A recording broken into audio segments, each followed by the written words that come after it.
இந்த வீடியோவை பார்க்குற உங்ககிட்ட ஒரு கேள்வியை கேட்குறேன். உங்க வீட்டில் இருக்கிற பொண்ணு யாராவது தப்பா நடந்துக்கிட்டாங்கன்னா அவங்க உங்க கையில கிடைச்சாங்கன்னா நீங்க என்ன பண்ணுவீங்க? அதையும் நானே சொல்றேன். துப்பாக்கி எடுத்தோ இல்ல கையில எது கிடைக்குதோ எடுத்து வச்சு செய்வீங்கன்னு சொல்லி நீங்க சொல்லுவீங்கல்ல, அந்த மாதிரியான ஒரு படத்தை இன்னைக்கு உங்களுக்கு நான் கொண்டு வந்து சேர்த்திருக்கேன். எஸ், ரீசன்ட் டைம்ல கனடால ரிலீஸ் ஆன யுத்தகாண்டா சாப்டர் 2 அப்படின்னு சொல்லி ஒரு வித்தியாசமான கோர்ட் ரூம் படத்தை தான் இன்னைக்கு நான் உங்களுக்கு கொண்டு வந்திருக்கேன். இந்த படத்தோட கதை என்ன அப்படின்னு சொல்லி பாத்தீங்கன்னா, ஆர்மியில இருக்கக்கூடிய தான் கணவனை இழந்துட்டு புள்ளதான் வாழ்க்கை அப்படின்னு சொல்லிட்டு ஒரு பெண் பிள்ளையை வச்சுக்கிட்டு ஒரு அம்மா வாழ்க்கையை நடத்திட்டு இருக்காங்க. ஸ்கூலுக்கு போனா அந்த பொண்ணு திடீர்னு மாயமாகறாங்க. அந்த பொண்ணு தேடி பார்க்கும்போது அந்த பொண்ணுக்கு நடக்கக்கூடாத சில பாலியல் தொந்தரவுகள்லாம் நடந்து கொடூரமான முறையில அந்த பெண்ணுகிட்ட தப்பா நடந்திருக்கிறாங்க. இன்னும் குறிப்பா சொல்ல போனா, ஓப்பனா சொல்ல போனா, சின்ன குழந்தைகிட்ட அந்த மாதிரி இருக்க முடியாதுங்கிற ஒரே காரணத்துக்காக அந்த கேடு கட்டவன் அந்த இடத்த அறுத்து அதுக்கப்புறம் அந்த இடத்துல பண்ணியிருக்கான். சோ இப்படிப்பட்ட ஒரு நாயை விடலாமா அப்படின்னு சொல்லி அவங்க அம்மாக்கு நீதி கேட்டு கோர்ட்ல அலைஞ்சுக்கிட்டே இருக்காங்க.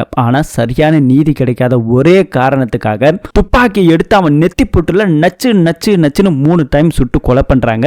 அதுக்கப்புறம் என்னெல்லாம் நடக்குது அப்படிங்கறதா மீதி படத்தோட கதை. சோ என்ன ஏதுன்னு மத்தபடி டீடைலா படம் பார்த்து தெரிஞ்சுக்கலாம். வாங்க இப்ப வீடியோக்குள்ள போலாம். இந்த படத்தோட ஸ்டார்டிங் சீன்ல ஒரு கோர்ட்ல ஒரு பொண்ணு நின்னுகிட்டு இருக்காங்க. அதே இடத்துல ஒரு ஜட்ஜ் இருக்கிறாரு. அந்த இடத்துல அவர் என்ன சொல்றாருன்னா, சரியான ஃபாரன்சிக் ரிப்போர்ட் இல்லாத ஒரே காரணத்துக்காக இந்த கேஸ ஒத்தி வைக்கப்படுகிறது அப்படின்னு சொல்லி கேஸை இப்படியே தள்ளிக்கிட்டு இருக்காங்க. கிட்டத்தட்ட இந்த கேஸ் ஒரு 2 வருஷமா போயிட்டு இருக்குது. அதே இடத்துல பாதிக்கப்பட்ட அந்த பொண்ணு நின்று அழுதுகிட்டு இருக்க. அந்த பொண்ணு எதிர்க்க ஒருத்தவன் சொல்றான், உன்னால ஒண்ணுமே பண்ண முடியாது அப்படின்னு சொல்லிட்டு செய்கையால காமிச்சிட்டு போறான். அந்த அம்மா மனசு எவ்வளவு கஷ்டப்பட்டு இருக்கும். அப்படியே அழுதுகிட்டு கார்ல வந்து உட்கார்றாங்க. அந்த அம்மா கண்ண மூடி ஒரு விஷயம் தான் யோசிக்கிறாங்க. என்ன நினைச்சாங்கன்னு தெரியல. அந்த பக்கத்துல அவன் ஆப்போசிட்ல நின்னு சிரிச்சு சந்தோஷமா பேசிக்கிட்டு இருக்கான். அவன் அண்ணன் ஒரு பொலிட்டிக்கல எம்எல்ஏவே இருக்கான். அந்த அளவுக்கு இருக்கிற ஒரு நபர் அவங்களை எதிர்த்து எந்த அளவுக்கு தான் நீதி கிடைக்க போகுதுன்னு சொல்லி இந்த அம்மா நடந்து வந்துகிட்டே இருக்காங்க. ஆப்போசிட்ல ஒரு போலீஸ்காரர் அப்படியே கிராஸ் ஆகுறாரு. அவர்கிட்ட இருக்கிற துப்பாக்கி எடுத்துறாங்க. எடுத்து ஒரு ஜஸ்ட் 2 செகண்ட் தான் அந்த நபர் நின்னுட்டு இல்லையா, பார்த்து சிரிச்சு செய்கையை காமிச்சிட்டு போன பாருங்க. அவன் நெத்தில ஒரு சுடு, அவனோட நெஞ்சு பக்கம் 2 பக்கமும் சுட்டு அதே இடத்துல கொலை பண்றாங்க. ஒட்டுமொத்த போலீஸ்காரங்களும் வந்து இந்த அம்மாவை தடுக்கிறாங்க. மேற்கொண்டு அந்த துப்பாக்கியில குண்டுல அவ்வளவு வெறியில அந்த அம்மா ட்ரிகரை அழுத்திக்கிட்டே இருக்கிறாங்க. சோ அப்படியே என்ன நடந்துச்சு சொல்லி ஒரு 5 மாசத்துக்கு முன்னாடி காமிக்கிறாங்க. இங்க நம்ம படத்தோட ஹீரோ பரத்தை காமிக்கிறாங்க. பரத் ஒரு லா காலேஜ்ல இப்ப படிச்சுக்கிட்டு இருக்காரு. படிச்சு முடிச்சிட்டாரு. இன்னைக்கு அவருக்கு சர்டிபிகேட் கொடுக்கிறதுக்காக உட்கார்ந்து இருக்காங்க. இங்க இருக்கக்கூடிய லாவிலே மிகப்பெரிய ஒரு அட்வொகேட் ஒருத்தர் இருக்கிறாரு. சோ அவர் இங்க வந்திருக்கிறாரு. சோ அவர் கையால இன்னைக்கு இவங்களுக்கு எல்லாத்துக்குமே அந்த சர்டிபிகேட்டை கொடுக்கணும். அந்த வந்திருக்கிற நபர் ராபர்ட் அவரோட பேரு. சோ ரொம்பவே ஒரு ஃபேமஸான ஒரு வக்கீல். இவரை எதிர்த்து அடிச்சுக்க ஆளே கிடையாது. இது வரைக்கும் எந்த ஒரு கேஸ்லயும் இவர் தோர்த்ததா சரித்திரமே கிடையாது. அப்படிப்பட்ட ஒரு நபர்கிட்ட நம்ம ஹீரோ சர்டிபிகேட் வாங்குறாரு. வாங்கும்போது கூட நான் உங்களோட மிகப்பெரிய ஃபேன் சார் அப்படின்னு சொல்றாங்க. நன்றி சொல்லிட்டு அவர் சர்டிபிகேட்லாம் கொடுத்துட்டு இப்ப கார்ல ஏறி போறாரு. போகும்போது அவர்கிட்ட ஒரு 4 வார்த்தை பேசிட்டு ஒரு போட்டோஸ் எடுக்கலாம் சொல்லி நம்ம ஹீரோ ஆசாசியா ஓடுறாரு. ஆனா அதுக்குள்ள அவர் அங்க இருந்து கிளம்புறாரு. இப்ப அடுத்தது நம்ம ஹீரோ அங்க இருக்க ஒரு சைக்கிள் எடுத்துக்கிட்டு நேரா ஒரு ஹோட்டலுக்கு வராரு. ட்ரெஸ் எல்லாம் கழட்டி வச்சிட்டதுக்கு அப்புறம் அந்த ஹோட்டல்ல அக்கௌண்டன்ஸ் வேலையை தான் நம்ம ஹீரோ பாத்துக்கிட்டு இருக்காரு. அந்த இடத்துல ஒரு அம்மா வந்து காசு கொடுத்து கொஞ்சம் சாப்பாடு கேக்குறாங்க. அந்த தாள் கொஞ்சம் டேமேஜா இருக்குது. இருந்தாலும் அந்த காசை நம்ம ஹீரோ பாக்கெட்ல வச்சுக்கிட்டு ஹீரோ கிட்ட இருந்த ஒரு 100 ரூபாய் காசை எடுத்து போட்டு நமக்கு பில்லையும் கொடுக்குறாங்க. இப்படி ஒரு நல்ல மனுஷன் நம்ம ஹீரோ. இப்ப அக்கௌண்ட்ஸ் நோட் எல்லாம் எடுத்துக்கிட்டு ஓனர் வராரு. ஓனர் கிட்ட நோட் எல்லாம் கொடுத்து கணக்கு பார்த்துக்கிட்டு இருக்க. அந்த இடத்துல நம்ம ஹீரோ போயிட்டு, சார் உங்கள்ட்ட கொஞ்சம் பேசணும் அப்படின்னு சொல்றாரு. என்னப்பா பேசு அப்படின்னு சொல்லி கேட்டுக்கிட்டு இருக்க. நான் வேலையை விடலாம்னு சொல்லிட்டு இருக்கேன் சார் அப்படின்னு சொல்லும்போது அவர் ஏன்பா என்னாச்சுன்னு சொல்லி கேட்டா, நம்ம ஹீரோ வந்துட்டு இப்ப அட்வொகேட்லாம் படிச்சு முடிச்சிட்டாரு, LLB. சோ அதுக்காக அந்த தொழிலை கத்துக்கணும் இல்லையா, அதுக்காக ஏதாவது பெரிய வக்கீல் கிட்ட ஒரு அசிஸ்டண்டா வேலை பார்த்து தொழிலை கத்துக்கணும்னு சொல்லி ஆசைப்படுறேன் சார் அப்படிங்கிற இவரு கேட்டுக்கிட்டு இருக்காரு. அப்ப அந்த நபர் இதை ஏன்டா சோகமா சொல்லிக்கிட்டு இருக்க, சிரிச்சுக்கிட்டு சொல்றா, நீ வாழ்க்கையில முன்னேறணும்ல, நீ என்கிட்ட வேலைக்கு வரும்போது ஒரு அனாதம் சொல்லி என்கிட்ட வந்து கேட்ட, சாப்பிடறதுக்கு ஏதாவது கொடுங்க, நான் வேலை செஞ்சு கழிக்கிறேன்னு சொன்னேன். வேலையும் கொடுத்தேன், வேலை பார்த்துக்கிட்டே படிக்கவும் செஞ்சேன். ஆனா நிறைய தடவை நான் உங்ககிட்ட காசு கொடுத்துருக்கேன். ஆனா நீ எக்ஸ்ட்ரா 1 ரூபாய் கூட வாங்கினது கிடையாது. உன்கிட்ட செருப்பு கூட இல்ல, செருப்பு வாங்கி தரதா கேட்டா கூட இல்ல வேண்டாம் நான் பாத்துக்கிறேன், உனக்கான தேவையை நீயே செஞ்சுக்கிட்டு இல்ல. அப்பவே எனக்கு தெரியும்டா, வாழ்க்கையில நீ என்னைக்காவது ஒரு நாள் பெரிய ஆளா வருவேன், கண்டிப்பா நீ ஒரு பெரிய கேஸ்ல ஜெயிச்சு பெரிய ஆளா ஃபேமஸா வருவ அப்படின்னு சொல்லி இந்த நபர் வாழ்த்துறாரு. சோ நல்ல ஓனர். அப்படியே அங்க இருந்து நம்ம ஹீரோ கிளம்புறாரு. சோ நிறைய இடத்துல போயிட்டு நிறைய வக்கீல்ஸா பாக்குறாரு. உங்களுக்கு ட்ரைனிங் இருக்கா, முன் அனுபவம் இருக்கா, அப்படி இப்படின்னு சொல்லி கேட்கறாங்க. நிறைய இடத்துல நம்ம ஹீரோ ரிஜெக்ட் ஆகுறாரு. ஃப்ரெஷ்ஷா ஒருத்தர் வராரு அப்படின்னாக்கா அவர் கொஞ்சம் வேலையில சேர்த்து அவருக்கு ஏதாவது சொல்லி கொடுத்தாங்கன்னா அவருக்கு முன் அனுபவம் இருக்கும். இப்படி எவனுமே வேலை கொடுக்கலாம், எனக்கு எப்படா முன் அனுபவம் இருக்குன்னு சொல்லி நிறைய பேர்கிட்ட திட்டணும் தோணும். ஆனா திட்டலாம் இல்ல, இதெல்லாம் மனசுக்குள்ள வச்சுக்கிறாரு. கடைசியா ஒரு நபர் கிட்ட போறாரு. அவரு வேற சேர்த்துக்கலாம்னு சொல்லி முடிவு பண்றாரு. ஆனா கேஸ் எடுத்து நீ நடத்தணும். கேஸ் நடத்தும் போது அதுல ஜெயிச்சிட்டா உனக்கு பணம் கொடுப்பாங்க இல்லையா, அதுல 60% எனக்கு 40% உனக்கு, என்ன டீலா அப்படின்னு சொல்லி கேட்டா இது வரைக்கும் நிறைய பேரை ஏறி இறங்கியாச்சு, ஆனா எதுவுமே கிடைக்கல. சரி இது அது ஒத்துக்குவோம் சொல்லி நம்ம ஹீரோ ஒத்துக்கு செய்யறாரு. இப்ப அடுத்த நாள் காலையில வராரு. அந்த இடமே ரொம்ப பால் அடைஞ்சு கிடக்குது. அதெல்லாம் கிளீன் பண்ணி வச்சுட்டு ஹீரோ முதல்ல இங்க டேபிள்ல உட்காரவா செய்ய ஆரம்பிக்கிறாங்க. பக்கத்துல ஒரு ஃப்ரெண்டுக்காரா இருக்கிறான். என்னப்பா 40% அப்படின்னு சொல்லி கேட்டா, ஆமா உனக்கு 40% எப்படி தெரியும் சொல்லி கேட்டா, நானும் அதே கேஸ் தான். இங்க கேஸ் வராது, கேஸே வந்தாலும் அந்த கேஸ் நம்மளால முடிக்க முடியாத கேஸா தான் இருக்கும், போக போக பார்த்துட்டு நீயே புரிஞ்சுக்கோ அப்படின்னு சொல்லிக்கிட்டு இருக்காரு. அதே இடத்துல தூங்குறாரு. அதுக்கப்புறம் டீ வருது, சாப்பிடுறாரு. இப்ப அந்த வக்கீல் இருக்காரு இல்லையா, அவரு ஏதோ கூப்பிட்டு ஒரு மீட்டிங் நடத்தணும்னு சொல்லி கூப்பிட்டு இருக்காராம். அந்த இடத்துல எல்லாரும் போய் உட்காந்துருக்க புதுசா ஒரு பொண்ணு ஒருத்தி வந்திருக்கிறான். சோ அந்த பொண்ணை இங்க கூப்பிட்டு சில கேஸ் விஷயமா ஏதாவது பேசணும்னாக்கா கன்சல்ட் விஷயமா இவங்களை மட்டும் கூப்பிடுவாங்க சில நாளுக்கு. சோ அப்படி இவங்க வந்திருக்காங்க. ஒரு கேஸ் ஒன்னு இருக்குது. அந்த கேஸ்ல என்ன விஷயம் அப்படின்னா, இந்த வக்கீல் ஓனரா இருக்காரு இல்லையா, அவரோட ஃப்ரெண்டு ஒரு கம்பெனிக்கு சிஇஓவா இருக்காரு. அதுல இருக்கிற ஒரு பெண் என்ன பண்ணிருக்குன்னா, இந்த ஆள் என் கையை பிடிச்சி இழுத்துட்டான் அப்படின்னு சொல்லி கேஸ ஃபைல் பண்ணிருக்காங்க. சோ இது அவருக்கு எதிராக சாதகமா இருக்கிறதால எதுவுமே பண்ண முடியல. நம்ம ஹீரோவும் என்ன எவிடன்ஸ் இருக்கு அப்படின்னு சொல்லி கேட்டாக்கா, அவர் ஒரு ரெக்கார்டை ஒன்னு வச்சிருக்காங்க. அந்த பொண்ணு போட்டு சப்மிட் பண்ணிருக்காங்க. அந்த ரெக்கார்டை இங்க ஆன் பண்ணி வைக்கிறாங்க. அந்த நபரு நீ என் கூட வா, ஜாலியா நம்ம போயிட்டு சுத்தி பார்க்கலாம், தனிமையில இருக்கலாம் அப்படின்னு சொல்லி தான் பேசியிருக்காரு. சோ எவிடன்ஸ் ரொம்ப பக்காவா இருக்கு சார், இதை வச்சுக்கிட்டு எதுவுமே பண்ண முடியாதுன்னு சொல்லி கூட வேலை பார்க்குற ஒரு 2-3 பேர் சொல்றாங்க. கன்சல்டர் அந்த லேடி வக்கீலுமே ஹீரோயின் கணக்கா இருக்கிறாங்க இல்லையா, அவங்கள பார்த்து நம்ம ஹீரோ சைட் அடிச்சுட்டு இருக்காரு. பரத் உன்னோட விஷயம் என்ன அப்படின்னு சொல்லி கேட்டா, நம்ம ஹீரோ ஒரு விஷயத்த சொல்றாரு. அந்த ரெக்கார்ட் எல்லாம் கேட்டு முடிச்சதுக்கு அப்புறம் அவர் என்ன ஊர் சார் அப்படின்னு சொல்லி கேட்டா, அவரோட சொந்த ஊரு திருநெல்வேலி, ஆனா இப்ப இருக்கிறது எல்லாமே இங்கதான் இருக்காரு அப்படிங்கிற மாதிரி சொல்றாங்க.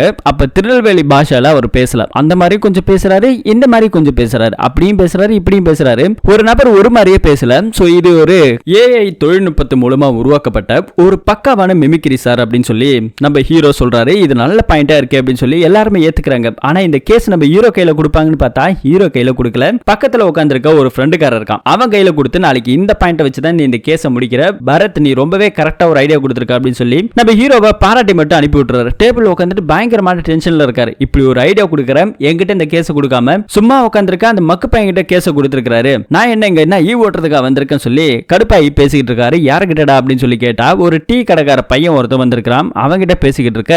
அந்த பையன் என்ன சொல்றான்னா, எனக்கு டீ பாக்கி கொடுத்தீங்கன்னா நான் மாட்டு கிளம்பி போயிட்டே இருப்பேன் அப்படின்னு சொல்லி அவன் அங்க சொல்லிக்கிட்டு இருக்கான். சரின்னு காசெல்லாம் எடுத்து கொடுத்துட்டாரு. அடுத்து குளிக்கிறாரு. அடுத்த நாள் காலையில வராரு, ஆபீஸ் வராரு, போறாரு. இப்படின்னு கொஞ்சம் போயிட்டு இருக்குது. நம்ம ஹீரோ போயிட்டு ஓப்பனா கேட்டுட்டாரு, சார் எனக்கு ஏதாவது ஒரு கேஸ் கொடுங்க, இப்படியே போயிட்டு இருந்தா சாப்பாடு கூட வழி இல்ல சார், என்ன சார் நினைச்சுக்கிட்டு இருக்கீங்க அப்படின்னு சொல்லி கேட்கும்போது அவர் ஒரு ஃபைல கொடுக்கறாரு. என்ன அப்படின்னா, ஒரு ஆக்சிடென்ட் கேஸ், ஏதாவது கிரிமினல் கேஸா, இந்த மாதிரி ஏதாவது கொலை கேஸா அப்படி ஏதாவது கொடுப்பீங்கன்னு பார்த்தா இந்த மாதிரி எனக்கு கேஸ் எல்லாம் கொடுக்குறீங்கன்னு சொல்லி கேட்டா, இந்த கேஸை நீ ஃபர்ஸ்ட் முடி, அதுக்கப்புறம் அந்த கேஸுக்கு நீ போலாம் அப்படின்னு சொல்லி ஒரு கேஸ் ஃபைல கொடுத்து கன்சல்டர் வக்கீல போயிட்டு பாரு அப்படின்னு சொல்றாங்க. உள்ள இருக்கிறது நம்ம ஹீரோயின். சோ அவங்கள பார்க்கணுங்கிறதுக்காக நம்ம ஹீரோ அப்படியே தலையெல்லாம் கண்ணாடியில கோதி விட்டுருக்காரு. உள்ள இருக்கிறது தெரியாது அப்படின்னு சொல்லி. ஆனா உள்ள இருக்கிற பொண்ணுக்கு தெரியும் வெளியே என்ன நடக்குதுன்னு. இப்ப உள்ள போனவனே இந்த மாதிரி கேஸ் ஃபைல கொடுத்து சார் தான் அனுப்பிச்சு விட்டாரு அப்படின்னு சொல்லி கேட்டா, இந்த கேஸ் பத்தின டீடைலா அவங்க சொல்ல ஆரம்பிக்கிறாங்க.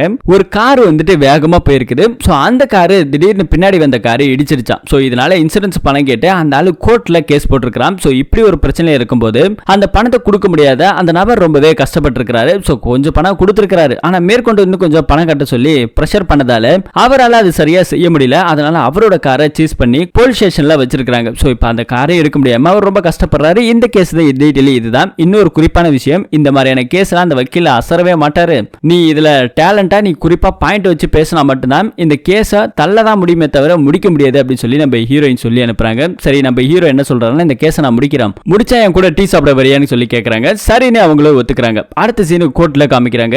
அங்க இருக்கும்போது ஒரு நபர் இருக்காரு. இவரு ஜட்ஜு கூட இருக்கிற ஒரு பியூன் மாதிரி. சோ அவர்கிட்ட கொஞ்சம் 100 ரூபாய் பணத்தை கொடுத்து அந்த ஜட்ஜ் எப்படியா அப்படின்னு சொல்லி கேட்டா, அந்த ஆளு ரொம்ப நல்ல மனுஷன் தான் சார், ஆனா தப்பான வேலைக்கெல்லாம் எதுவும் போக மாட்டான், காசு கொடுத்தாலும் மயங்க மாட்டான், ஆனா அவருக்கு 3 பொண்ணுங்க இருக்கு சார், ரொம்ப சென்டிமெண்டான ஆளு சார் அப்படின்னு சொல்லி காசெல்லாம் பாக்கெட்ல வச்சுட்டாரு இல்லையா. சோ அதுல எல்லா கதையும் ஜட்ஜை பத்தி A to Z வீக்னஸ் எல்லாம் சொல்லிட்டாங்க. பெண்ணுன்னா அவருக்கு ரொம்ப எமோஷனலா ஆயிடுவாரு அப்படின்னு ஒரு முக்கியமான பாயிண்ட் நம்ம ஹீரோ கிட்ட கொடுத்துட்டாரு. பாக்கெட்ல வச்ச காசை எடுத்து பார்த்தாதான் தெரியுது, ஒரு அம்மா ஹோட்டல்ல கிழிஞ்ச தாள் கொடுத்தது இல்லையா, அந்த தாளை தான் இங்க லஞ்சமா கொடுத்திருக்காரு. அடுத்து பாதிக்கப்பட்ட நபரை போய் பாக்குறாரு. இது பாரியா, நான் மூக்குல எப்பெல்லாம் கைய வைக்கிறோம் அப்பெல்லாம் நீ பயங்கரமா அழுகணும் புரியுதா அப்படின்னு சொல்லி கேட்கிறாரு. சரிங்க சார் அப்படியே பண்ணிடுறேன்னு சொல்லி அவனும் ஒத்துக்கிறான். அப்படி பண்ணாதான் இந்த கேஸ்ல ஜெயிக்க முடியும் சொல்லிட்டு இப்ப கோர்ட் அசம்பிள் ஆகுது. ஜட்ஜ் எல்லாம் வந்துட்டாரு. இந்த கேஸை பத்தி விசாரிக்கும் போது எங்க நபர் ஏதோ தெரியாதனமா இந்த மாதிரி இடிச்சிட்டாரு, ஒரு விபத்து நடந்துருச்சு, அதுக்கான இன்சூரன்ஸ் பணத்தை கஷ்டப்பட்டு ஒரு 50,000 ரூபாய் கொடுத்திருக்காரு. மேற்கொண்டு இவர் மேல கேஸை போட்டு கோர்ட்டு கொட்ட அலைய வச்சு அதுக்கு நிறைய செலவு பண்ணி அவரோட காருமே எடுத்து ஓட்ட முடியாத நிலைமையில இருக்கிறார். இவருக்கு 3 பொம்பளை பிள்ளைங்க சார். பாவம், ஒரு பொண்ணுக்கு கண்ணு சரியா தெரியாது, இன்னொரு பொண்ணுக்கு கை சரியா வராது, இன்னொரு பொண்ணுக்கு கால் ஊனம் சார். இப்படிப்பட்ட பெண்ணுகளை வச்சுட்டு நாலு கஷ்டப்படுறாரு. இவரோட காரை வச்சுதான் வாழ்க்கையை ஓட்டிட்டு இருக்காரு.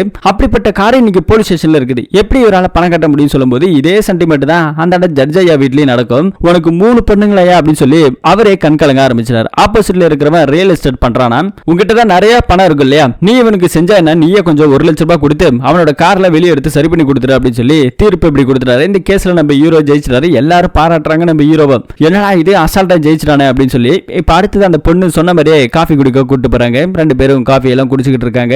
இப்படி ஒரு பக்கம் கேஸ் ஃபைல் சந்தோஷமா முடிச்சிட்டாரு. அடுத்தடுத்த கேஸ்ல நம்ம ஹீரோக்கு வந்துகிட்டே இருக்கு. எல்லாத்துலயும் இந்த மாதிரி ஜெயிச்சுக்கிட்டே இருக்காரு. கொஞ்சம் கொஞ்சம் காசு சேருது. ஒரு புல்லட் பைக் ஆசையா வாங்குறாரு. நம்ம ஹீரோவும் ஒரு அனாதை தான், ஆனா இப்ப கொஞ்சம் காசு சேர்க்கிறாரு. அந்த பொண்ணு கிட்ட கொஞ்சம் நெருங்கி க்ளோஸா பழக ஆரம்பிச்சிட்டாரு. இப்படி ஒரு லைஃப் சந்தோஷமா போயிட்டு இருக்கு. அடுத்த நாள் கோர்ட்ல ஒரு ஜெனரலா ஒரு கேஸ் ஒன்னு நடக்குதாம். சோ அதை பாக்குறதுக்காக நம்ம ஹீரோ அங்க வந்திருக்காரு. அந்த கோர்ட் இடத்துல நிவேதிதா அப்படின்னு சொல்லி ஒரு பொண்ணு ஒருத்தங்க நின்னுட்டு இருக்காங்க. சோ அந்த பொண்ணோட பொண்ணை ரேப் பண்ணி பாலியல் ரீதியா சில தொந்தரவுகள் பண்ணிட்டான்னு சொல்லி ஜாக்கின்னு சொல்லி ஒருத்தனங்க கூட்டு வந்து கஸ்டடியில வச்சிருக்காங்க.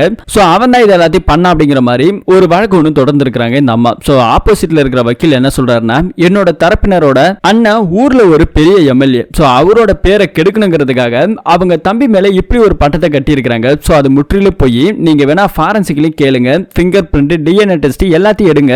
ஜாக்கிக்கு எதிராக ஏதாவது ஒரு எவிடன்ஸ் கிடைச்சதுன்னா கூடமே அவரை நீங்க கஸ்டடியில வச்சு அவரை நீங்க தண்டனை கொடுக்கலாம் அப்படின்னு சொல்லி அவருக்கு சாதகமா பேசக்கூடிய வக்கீல் இதெல்லாத்தையும் சொல்லிக்கிட்டு இருக்க. இந்த பொண்ணு இருக்காங்க இல்லையா, இவங்களுக்கு ஒரு வக்கீல் வச்சிருக்காங்க. அவர்கிட்ட ஜட்ஜையும் உங்களுக்கு ஏதாவது அப்ஜெக்ஷன் இருக்கா அப்படின்னு சொல்லி கேட்டா இவர் என்ன சொல்றாருன்னா, ஃபாரன்சிக்ல நாங்க எவ்வளவு தடவை கேட்டு பார்த்துட்டோம், டிஎன்ஏ ரிப்போர்ட்டுமே ஃபிங்கர் பிரிண்ட் ரிப்போர்ட்டுமே எதுவுமே தரல, இன்னும் ஒரு 4 வாரம் ஆகும் அப்படிங்கிற மாதிரி சொல்லிக்கிட்டு இருக்காங்க. அது வரைக்கும் குற்றவாளியான ஜாக்கியை தூக்கி உள்ள வச்சு அவருக்கு தண்டனை கொடுக்கணும் அப்படிங்கிற மாதிரி சொல்லிக்கிட்டு இருக்க. ஜட்ஜி திட்டுறாரு, ஏன்பா அவன் தான் குற்றவாளின்னு சொல்லிட்டு இன்னும் எந்த ஒரு ரிப்போர்ட்லுமே எதுவுமே ப்ரூவ் ஆகல, அதுக்குள்ள நீ அவனுக்கு எப்படி தண்டனை கொடுக்க முடியும், இதெல்லாம் உனக்கு தெரியுமா தெரியாதா அப்படிங்கிற மாதிரி சொல்லிட்டு சரியான போதுமான எவிடன்ஸ் இல்லாத காரணத்தால இந்த கேஸை கொஞ்சம் தள்ளி வைக்கிறான் அப்படிங்கிற மாதிரி சொல்லிக்கிட்டு இருக்காங்க. சொல்லிக்கிட்டு இருக்கும்போது அந்த பெண்ணு இருக்கிறாங்க இல்லையா, அழுதுகிட்டே அங்க நின்னுகிட்டு இருக்காங்க. போகும்போது அந்த ஜாக்கி அப்படியே செய்கையால காமிச்சிட்டு போறான். வெளியே போய் நின்னுகிட்டு இருக்காங்க. அப்பதான் இந்த அம்மா துப்பாக்கி எடுத்து அவனை சுட்டு கொலை பண்ணிருப்பாங்க. சோ அதே இடத்துல நம்ம ஹீரோ நின்னு பார்த்து பயந்து கீழெல்லாம் கூட விழுந்திருப்பாரு. அதுக்கப்புறம் தான் போலீஸ்காரங்க போயிட்டு அந்த துப்பாக்கி எல்லாம் பிடிங்கிருப்பாங்க. சோ இந்த நியூஸ் ரொம்பவே பிரபலமாகுது டிவி சேனல்ல. சோ நிவேதிதான்றவங்க தீர்ப்பு கிடைக்காத ஒரே காரணத்துக்காக குற்றவாளி நபரை கொலை பண்ணிட்டாங்க, துப்பாக்கியால சுட்டுட்டாங்க அப்படின்னு சொல்லி இந்த கேஸ் ரொம்ப சென்சிட்டிவா ஆகுது. சோ அடுத்த நாள் கோர்ட்ல காமிக்கிறாங்க. அந்த பொண்ணு இங்க கூட்டு வந்து விட்டுருக்காங்க. அந்த ஜாக்கிக்கு எதிராக வாதாடக்கூடிய அந்த வக்கீல் என்ன சொல்றாரு அப்படின்னா, என்னோட கட்சிக்கார குற்றவாளி நிரூபிக்கிறதுக்குள்ளாரே இவங்க அவனை சுட்டு கொலை பண்ணிட்டாங்க. சோ அதனால இவங்க மேல செக்ஷன் 302 படி இவங்களை அரெஸ்ட் பண்ணி உள்ள வைக்கணும் அப்படிங்கிற மாதிரி சொல்லும்போது அங்க இருக்க ஜட்ஜி, என்னமா நீங்க தான் அந்த கொலையை பண்ணீங்களா அப்படின்னு சொல்லி கேட்டா, உங்க மேல 302 போட்டிருக்காங்க அப்படிங்கிற மாதிரி சொல்றாரு. அப்படின்னா என்ன சொல்லி கேட்டா, கொலை கேஸ் உங்க மேல போட்டிருக்காங்க, நீங்க தான் அந்த கொலையை பண்ணிருக்கீங்க அப்படின்னு சொன்னவனே அந்த பொண்ணு பயங்கரமா அழுகுறாங்க. நான் அதை பண்ணல, நான் அவனை சுடல, நான் அந்த கொலையை பண்ணலன்னு சொல்லி அழுதுகிட்டே இருக்கேன். அவங்களுக்கு ஒரு மாதிரி பிக்ஸ் வந்த மாதிரி ஆயிடுது. உடனே ஹாஸ்பிட்டலுக்கு கூட்டிட்டு போறாங்க. அதே இடத்துல இந்த மாதிரி ஃபாரன்சிக்ல இருந்து கூட அந்த ரிப்போர்ட் கொடுக்க முடியாம பண்ணதுக்கு காரணமா அந்த எம்எல்ஏவோட டீம் தான். சோ இப்படிலாம் இருக்க அந்த ஜட்ஜ் என்ன சொல்றாரு அப்படின்னா, பாதிக்கப்பட்ட அந்த நிவேதிதா பொண்ணுக்கு ஆதரவா எந்த வக்கீலும் இல்லையான்னு சொல்லி கேட்டா அவங்களுக்கு வாதாடுறதுக்கு இப்ப வக்கீலே இல்லை. ஏற்கனவே இருந்த வக்கீலுமே ரிலீவர் ஆயிட்டாரு. சோ அவங்களுக்கு வக்கீல் இல்லாத காரணத்தாலும் அவங்களுக்கு உடல்நிலை சரியில்லாத காரணத்தாலும் அவங்களை திரும்பி சரியாகி வர வரைக்கும் இந்த கேஸை ஒத்தி வைக்கிறான் அப்படிங்கிற மாதிரி ஜட்ஜ் இங்க சொல்லிட்டு போறாரு. அடுத்து நம்ம ஹீரோ அந்த பொண்ணை ஃபாலோ பண்ணிக்கிட்டே போறாரு. அந்த ஜாக்கிக்கு எதிராக ஒரு வக்கீல் வாதாடினா இல்லையா, முழுமுழுன்னு இருக்கான் பாருங்க. இவன் அந்த எம்எல்ஏ கிட்ட கூட்டு, சார் இனிமே இந்த கேஸ்ல இருந்து நான் ரிலீவர் ஆக போறேன், ஏன்னா இந்த கேஸ் ரொம்பவே சென்சிட்டிவ் ஆயிடுச்சு, நியூஸ் வரைக்கும் போயிடுச்சு, அதனால என்னால இதை பண்ண முடியாது, நாளைக்கு ஜாக்கி தான் குற்றவாளியும் கண்டுபிடிச்சிட்டாங்க அப்படின்னாக்கா கண்டிப்பா என்னோட ஃபியூச்சரே ஸ்பால் ஆயிடும் அப்படிங்கிற மாதிரி இவன் இப்பவே நாசுக்கா கலந்துக்கிட்டான். உடனே போய் பிடிச்சம் பாடுறா அப்படின்னு சொல்லி திடீர்னு இந்த பக்கம் நடந்து வரும்போது எம்எல்ஏ கிட்ட நிறைய பிரஸ் மீடியாக்காரங்க வராங்க. உங்க தம்பி தான் குற்றவாளின்னு சொல்றாங்க, அதனாலதான் நம்ம சுட்டு கொலை பண்ணிட்டாங்களே அப்படின்னு சொல்லி கேட்டா, இது பாருங்க நீங்களா தீர்ப்பு எழுதக்கூடாது, உள்ள இருக்கிற ஜட்ஜி இன்ன வரைக்கும் விசாரிக்கல, சம்பந்தப்பட்ட ரிப்போர்ட் வரட்டும், அதுக்கப்புறம் அது நியாயமா இருந்தா அவங்க தீர்ப்பு கொடுக்கட்டும், அது வரைக்கும் நீங்களே ஏதாவது ஒண்ணு கதை கட்டிட்டு இருக்காதீங்க அப்படின்னு சொல்லிட்டு இங்க இருந்து அந்த நபர் போறாரு. அடுத்த நாள் நம்ம ஹீரோ என்ன பண்றாருன்னா, பாதிக்கப்பட்ட அந்த பொண்ணு கிட்ட ஏதாவது பேசணுங்கிறதுக்காக இப்ப அந்த பொண்ணு இருக்கிற ஹாஸ்பிட்டலுக்கு போறாரு. அங்க போய் பார்த்தா அந்த நிவேதிதா படுத்திருக்காங்க. சோ அவங்க கிட்ட நம்ம ஹீரோ கேக்குறாரு, நான் ஒரு வக்கீல், உங்ககிட்ட சில கேள்விகளை கேட்கலாம்னு சொல்லி வந்திருக்கேன்னு சொல்லும்போது, என்னோட கேஸை நீங்க எடுத்துப்பீங்களா, ப்ராமிஸ் பண்ணுங்கன்னு சொல்லி கேட்டா, இது பாருங்க நான் ப்ராமிஸ் எல்லாம் பண்ண மாட்டேன், ஃபர்ஸ்ட் உங்களுக்கு என்ன நடந்துச்சுன்னு சொல்லி சொல்லுங்க, அதுக்கப்புறம் நான் அதை எடுத்துக்கலாமா வேண்டாமாங்கிறத நான் உங்களுக்கு சொல்றேன் அப்படிங்கிற மாதிரி சொன்ன உடனே அந்த பொண்ணு இப்ப ஒரு பிளாஷ்பேக்கு போறாங்க. அவங்களுக்கு ஒரு பெண் குழந்தை இருந்திருக்காங்க. சோ அந்த பெண் குழந்தை ரொம்பவே ஆசையாவும் அன்பாவும் வளர்த்திருக்காங்க. ரொம்ப பாசமா வளர்த்திருப்பாங்க. அந்த பொண்ணுக்கு பலூன்றா ரொம்பவே பிடிக்கும். அந்த பொண்ணை ஸ்கூலுக்கு அனுப்பி விட்டுட்டு இவங்க வேலைக்கு போவாங்க. சாவி கூட வீட்டுல இருக்கிற ஒரு பூந்தொட்டி கீழே தான் வைப்பாங்க. அந்த பொண்ணு நல்லா பாட்டு பாடுவா. ஏகப்பட்ட டேலண்ட் அந்த பொண்ணு கிட்ட இருக்குது. சோ பலூன்னா ரொம்ப பிடிக்கல. ஒரு நாள் இப்படி ஸ்கூலுக்கு சாப்பாடெல்லாம் கட்டி விட்டுட்டு ஸ்கூலுக்கு அனுப்பிச்சு விடுறாங்க. அனுப்பிச்சிட்டு இவங்க வேலைக்கு போறாங்க. அன்னைக்கு ஈவினிங் பார்த்தா ரொம்ப நேரமாயும் ஆட்டோல தான் வழக்கமா அனுப்புவாங்க. அந்த ஆட்டோ இன்னைக்கு வரவே இல்லை. அந்த சின்ன பொண்ணு அதே இடத்துல உட்கார்ந்து இருக்காங்க. அம்மா வேற இங்க வேலை பார்த்துக்கிட்டு இருக்காங்க. வேலையெல்லாம் பார்த்து முடிச்சுட்டு அவங்களும் அங்க இருந்து கிளம்புறாங்க. இந்த பொண்ணு ரொம்ப நேரம் உட்கார்ந்து இருக்கா. ஆட்டோவே வரல. அதனால நடந்த வீட்டுக்கு போயிடலாம்னு சொல்லி அங்க இருந்து ஒரு ஓரமா நடந்து வந்துகிட்டே இருக்காங்க. இந்த பக்கத்துல அம்மாக்காரங்க வீட்டுக்கு வந்துட்டாங்க.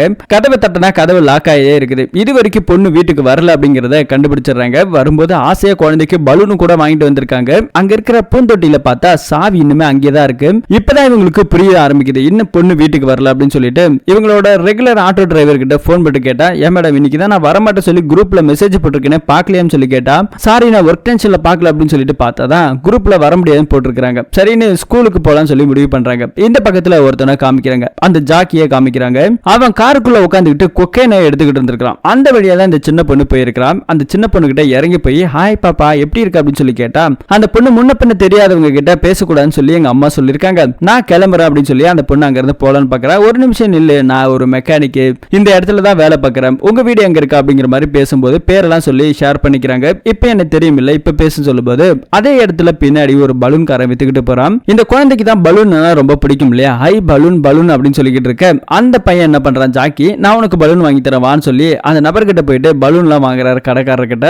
வாங்கிட்டு கூட அந்த பையன் 500 ரூபாய் கொடுக்குறான். 10 ரூபாய்க்கு 500 ரூபாய் கொடுக்குறான். பைத்தியக்காரன்னு சொல்லும்போது அந்த நபருக்கு ஏதோ ஒன்று புரிஞ்சு போச்சு, இங்க ஏதோ ஒரு தப்பு நடக்க போகுதுன்னு அந்த பலூன் காரங்கிறது கிளம்புறான். இந்த குழந்தைய கார்ல கூட்டிட்டு போயிட்டு நான் உன்னை வீட்டுல டிராப் பண்றேன் வா அப்படின்னு சொல்லி வீட்டுக்கு கூட்டிட்டு போறேன்னு சொல்லி அந்த குழந்தைய வேற எங்கே கடத்திட்டு போறான். இந்த பக்கத்துல அந்த அம்மா போயிட்டு ஸ்கூல்ல கேக்குறாங்க. ஸ்கூல்ல கேட்டாலும் பாப்பா எப்பவே ஸ்கூல் விட்டாச்சு இன்னும் வரலையே அப்படின்னு சொல்லி அவங்க ஒரு பக்கம் சொல்றாங்க. சோ இப்ப என்ன பண்றதுன்னு தெரியாம இவங்க ஒரு பக்கம் தவிச்சுக்கிட்டு இருக்க போலீஸ் கம்ப்ளைண்ட் கொடுக்கறதுக்காக போலீஸ்ல போயிட்டு எல்லா டீடைல்ஸுமே கொடுக்குறாங்க. இன்னொரு பக்கத்துல அந்த ஜாக்கியை காமிக்கிறாங்க. அந்த பொண்ணை கடத்திட்டு போயிட்டு ஒரு இடத்துல கட்டி போட்டு ஏதோ மிரட்டிட்டு இருக்கான். அந்த பொண்ணு பயந்துகிட்டே இருக்க, என்ன விட்டுருங்க விட்டுருங்க அம்மாட்ட போகணும்னு சொல்லி பயந்துகிட்டு இருக்க.